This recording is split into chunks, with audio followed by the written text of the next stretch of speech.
আসসালামু আলাইকুম। আজকে আমরা বাফার দ্রবণটা শিখবো। আজকে আমরা বাফার দ্রবণের বেসিক যে জিনিসগুলো আছে এগুলো শিখবো, যে বাফার দ্রবণ কেন, কিভাবে হয়, আর বাফার দ্রবণ কেমনে তৈরি করা যায়। এই জিনিসগুলো আমরা শিখবো। দেখেন, আসলে বাফার দ্রবণ জিনিসটা কি, আসলে এর জানার আগে আর একটা কথা শিখি। যে ধরেন, আমাদের শরীরের যে রক্তের পিএইচ, আমাদের রক্তের পিএইচ হচ্ছে 7.4, অলমোস্ট 7.45 বলা হয় আর কি।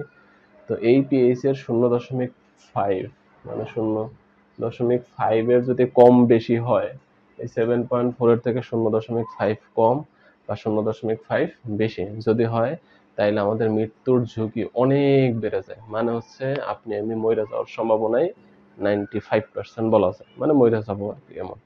তো দেখেন, আমরা সামান্য অ্যাসিডের পরিবর্তন না, যে 0.5, অত বেশি তো আর না, 0.5 এর পরিবর্তনের জন্যই আমাদের জীবন সংকটাপন্ন অবস্থায় চলে যাবে। তাইলে আমরা কেমনে বাইচে আছি? আমাদের অনেকে পান খায়, পানে যে আমরা চুনটা খাই, চুন হচ্ছে কি আমাদের ক্যালসিয়াম অক্সাইড খাই, তাই না? তো ক্যালসিয়াম অক্সাইড খাই, যে এটা একটা ক্ষার। ক্ষার খাইলে কি হওয়ার কথা? পিএইচ বাইরে যাওয়ার কথা না?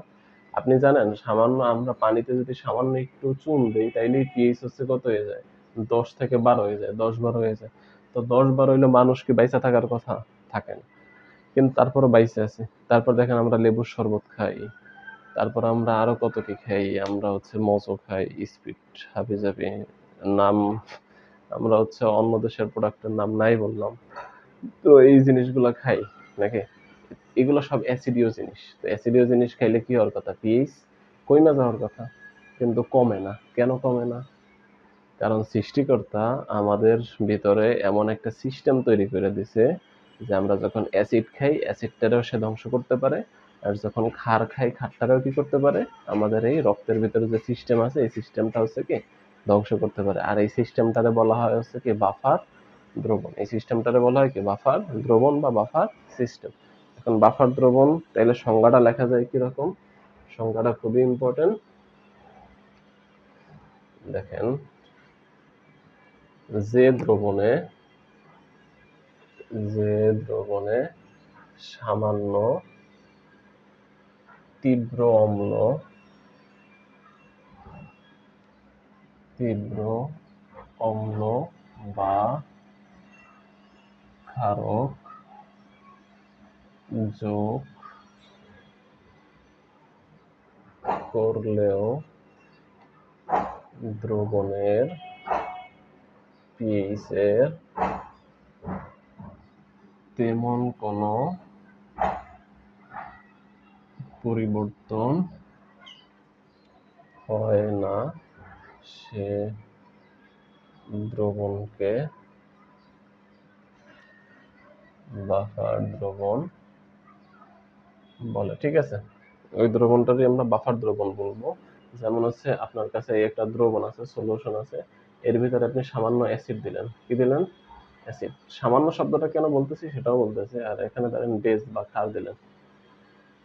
সামান্য শব্দটা এই কারণে বলতেছি, কারণ আপনি যদি অ্যাসিড অনেক পরিমাণ দেন, তাইলে বাফার সিস্টেমটা নষ্ট হয়ে যায়, তখন আর এটা কাজ করে না। বুঝলেন? যেমন ধরেন, আপনারে আমি একটা ঘুষি দিলাম, আপনি কি মইরা যাবেন? মইরা যাবেন না।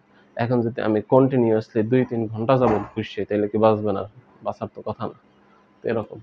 তো একটা দ্রবণ আছে, যাতে সামান্য পরিমাণ আমরা অ্যাসিড দিলে কি হয় না, পিএইচ এর তেমন কোনো পরিবর্তন হবে না। যদি না হয়, তাইলে ওই দ্রবণটাকে আমরা কি বলবো? বাফার দ্রবণ। এখন কেমনে হয় না সেটা আগে দেখি। যেমন ধরেন, বাফার দ্রবণ হয় দুই ধরনের। কয় ধরনের হয়? দুই ধরনের। একটা অম্লীয় বাফার দ্রবণ, আর একটা কি ক্ষারীয় বাফার দ্রবণ। তো বাফার দ্রবণ বানাইতে হইলে আমাদের দুইটা জিনিস লাগে। যেমন ধরেন, অম্লীয় বাফার দ্রবণের কথাই চিন্তা করি। অম্লীয় বাফার দ্রবণ, দুইটা জিনিস লাগবে। একটা দুর্বল অম্ল লাগবে, একটা কি লাগবে? দুর্বল অম্ল। এবং ওই দুর্বল অম্লেরই একটা লবণ লাগবে। ওই দুর্বল অম্লের কি লাগবে? একটা লবণ লাগবে। তো এখন দেখেন, আমরা লবণ কেমনে বানাইতে পারি? আমরা জানি অ্যাসিডের সাথে যদি ক্ষারের বিক্রিয়া করাই, তাইলে কি হবে? লবণ হবে। তো দেখেন, আপনার কাছে একটা দুর্বল অম্ল আছে, CH3COO এইচ। ঠিক আছে, এটা একটা কি দুর্বল অম্ল, তার নাম হচ্ছে ইথানোয়িক অ্যাসিড বা অ্যাসিটিক অ্যাসিড।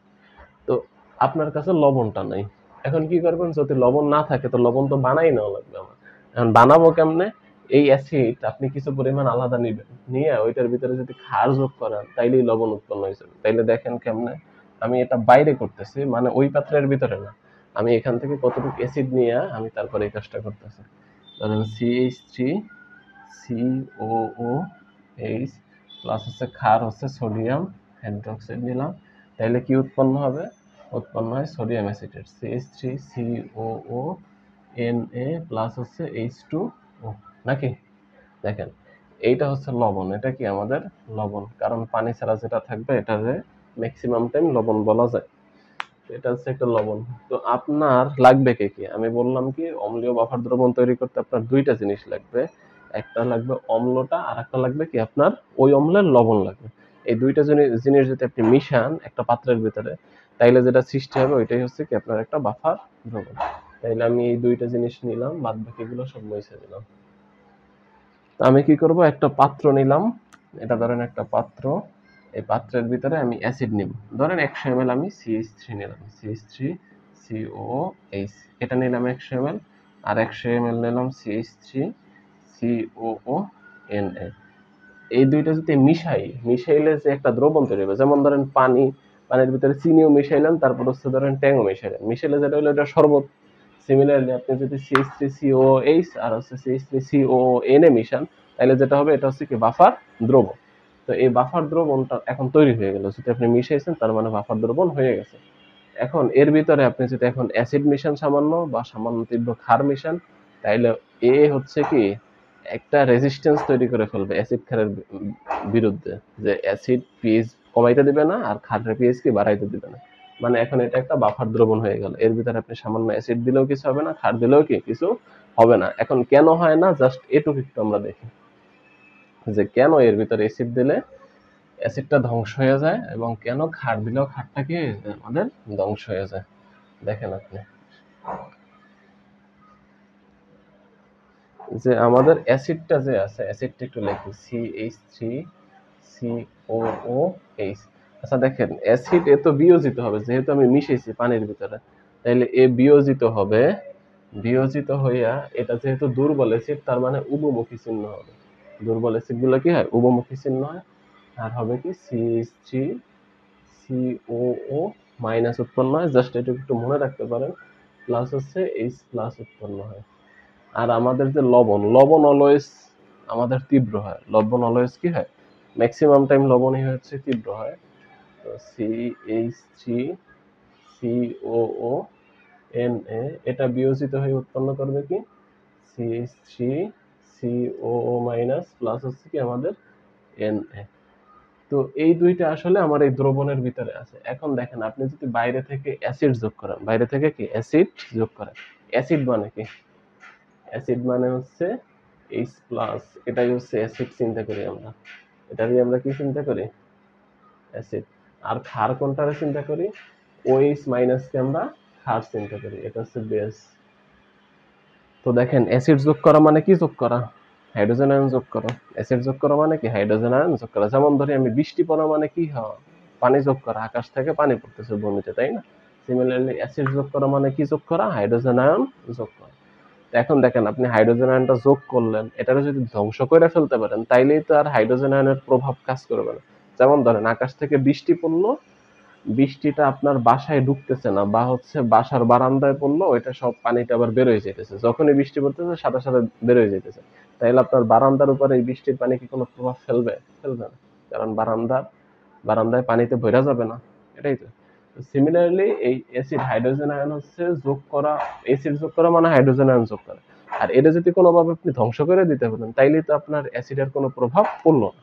এখন দেখি আমরা কেমনে ধ্বংস করা যায়।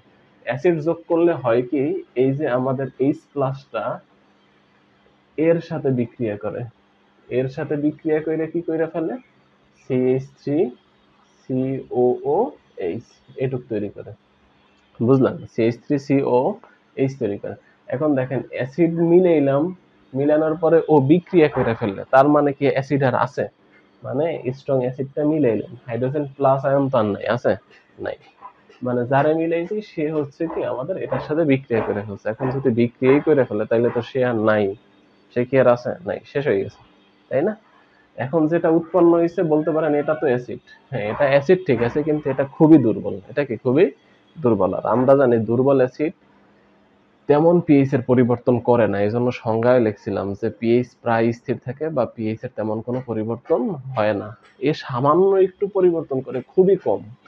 তো এটা আমরা নেগলিজেবল ধরতে পারি আর কি। আর ধরেন আপনি ক্ষার যোগ করবেন, ক্ষার যোগ করলে কি হয়, এই ক্ষারটা আমার হচ্ছে ওএইচ, এই ওএইচটা হচ্ছে আমার ওএইচ মাইনাস, এ হচ্ছে এইচ প্লাস এর সাথে বিক্রিয়া কইরা পানি তৈরি করে ফেলে, এইচ টু। দেখেন আপনি যোগ করছিলেন কি ক্ষার মানে ওএইচ, কিন্তু ওএইচ কি আর ওএইচ আছে? ওএইচ তো নাই, ওএইচ শেষ হয়ে গেছে। ওএইচ হচ্ছে এইচ প্লাস এর সাথে বিক্রিয়া করে পানি উৎপন্ন করে ফেলবে। তার মানে আপনি হাইড্রোজেন আয়ন যোগ করছেন, তাও শেষ হয়ে গেছে। ক্ষার যোগ করছেন, তাও শেষ হয়ে গেছে। সুতরাং হচ্ছে অ্যাসিডও এই দ্রবণের উপরে কোনো প্রভাব ফেলতে পারলো না, ক্ষারও কি কোনো এই দ্রবণের উপর কোনো প্রভাব ফেলতে পারলো না। সুতরাং এটা পিএইচ কে স্থির রাখবে, অর্থাৎ এটা একটা বাফার দ্রবণ হবে। আর যেহেতু অম্ল দিয়ে জিনিসটা শেষ করছি আমরা, যে অম্ল আর ওই অম্লের লবণ, সুতরাং এটারে বলবো কি আমরা একটা অম্লীয় বাফার দ্রবণ। ক্ষারীয় বাফার দ্রবণও সেম ভাবে আমরা বলতে পারি যে এটার বিক্রিয়া দেখাইলাম না, জাস্ট আমি একটা ক্ষার দেখাই, দুর্বল ক্ষার, এবং ওই দুর্বল ক্ষারের একটা লবণ দেখাই। যেমন দুর্বল ক্ষার হচ্ছে অ্যামোনিয়াম হাইড্রোক্সাইড, আর এর লবণ হচ্ছে অ্যামোনিয়াম ক্লোরাইড, NH4Cl। তো আপনারা HW হচ্ছে এটুক বাসায় চেষ্টা করবেন, এরকম বিয়োজিত কইরা আপনি অ্যাসিড আর ক্ষার যোগ কইরা চেষ্টা করেন, ইনশাল্লাহ পারবেন। ধন্যবাদ সবাইকে।